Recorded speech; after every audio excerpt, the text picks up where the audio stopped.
حجاج بيت الله للحج قد قصدوا من كل فج عميق أتوا ملبين. السلام علیکم ورحمۃ اللہ وبرکاتہ۔ محترم ناظرین کرام، آج اس سلسلے میں گفتگو ہوگی کہ قربانی کس پر واجب۔ قربانی ہر اس شخص پر واجب ہے جس پر زکوٰۃ واجب ہے، اور زکوٰۃ ہر صاحب نصاب پر واجب ہوتی ہے۔ اب سوال یہ پیدا ہوتا ہے کہ صاحب نصاب کون؟ جس شخص کے پاس 52.5 تولہ چاندی یا 7.5 تولہ سونا یا اس کے برابر نقد روپیہ یا مال تجارت موجود ہوں اور اس پر سال گزر جائے، یہ شخص صاحب نصاب ہیں اور اس پر قربانی واجب ہے۔ قربانی کے سلسلے میں اور ایک بات آج عرض کرنی ہے کہ عام طور سے جوائنٹ فیملی میں، مشترکہ خاندان میں،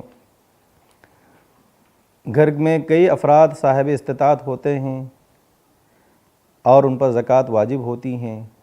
اب ظاہر سی بات ہے کہ جب ان پر زکوٰۃ واجب ہیں تو قربانی بھی واجب ہیں، لیکن عام متن لوگ یوں سمجھتے ہیں کہ ہر سال گھر کے کسی ایک یا بڑے فرد کی طرف سے قربانی کر دی جائے تو سب کی طرف سے یہ فریضہ اور یہ واجب ساقط ہو جاتا ہے۔ یہ غلط فہمی ہے۔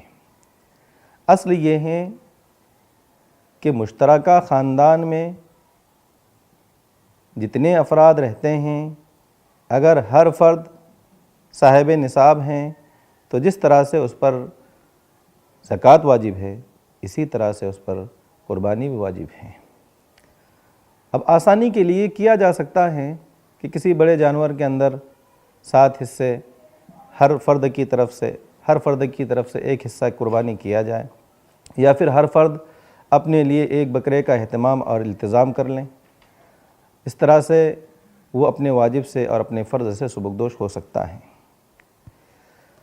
تیسری بات یہ عرض کرنی ہے کہ قربانی عبادت ہے، اور کوئی بھی عمل اسی وقت عبادت ہوتا ہے جبکہ اس کے اندر دیگر احکام کو نظر انداز نہ کیا جائے۔ قربانی جناب نبی کریم صلی اللہ علیہ وسلم کی بھی سنت، قربانی حضرت ابراہیم علیہ السلام کی بھی سنت، اور کوئی سنت ایسی نہیں ہے جس کو عمل میں لانے سے یا جس پر عمل کرنے سے دوسروں کو تکلیف ہو، بلکہ سنتوں کے اندر تو راحتیں ہیں۔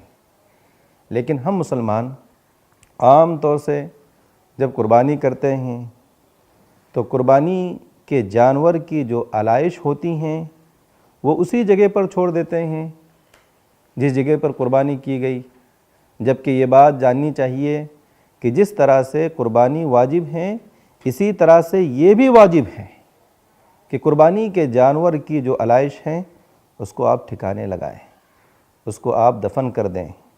یوں ہی عام راستوں پر، سڑکوں پر نہ چھوڑ دے جس کی وجہ سے وہ سڑتی رہے اور تعفن پیدا ہو اور ماحول خراب ہو۔ اس لیے کہ پیارے آقا محمد رسول اللہ صلی اللہ علیہ وسلم کا ارشاد ہے، المسلم من سلم المسلمون من لسانہ و یدہ، کہ حقیقی معنوں میں مسلمان وہ ہے جس کی زبان اور ہاتھ سے دوسرا مسلمان محفوظ رہے۔ حدیث پاک میں صرف مسلم ہی محفوظ رہے یہ مراد نہیں، بلکہ مسلم کے کسی بھی عمل سے کسی کو بھی کوئی تکلیف نہیں پہنچنی چاہیے، چاہے وہ مسلم ہو یا غیر مسلم۔ نیز آپ صلی اللہ علیہ وسلم کا یہ بھی ارشاد ہے، اماطۃ الاذی عن الطریق صدقہ، کہ راستوں میں تکلیف دہ چیزوں کو ہٹانا یہ بھی صدقہ ہے، تاکہ ہماری وجہ سے کسی کو تکلیف نہ پہنچے اور ماحول میں تعفن پیدا نہ ہو، اور برادران اسلام کے جذبات کو بھی ٹھیس نہ پہنچے۔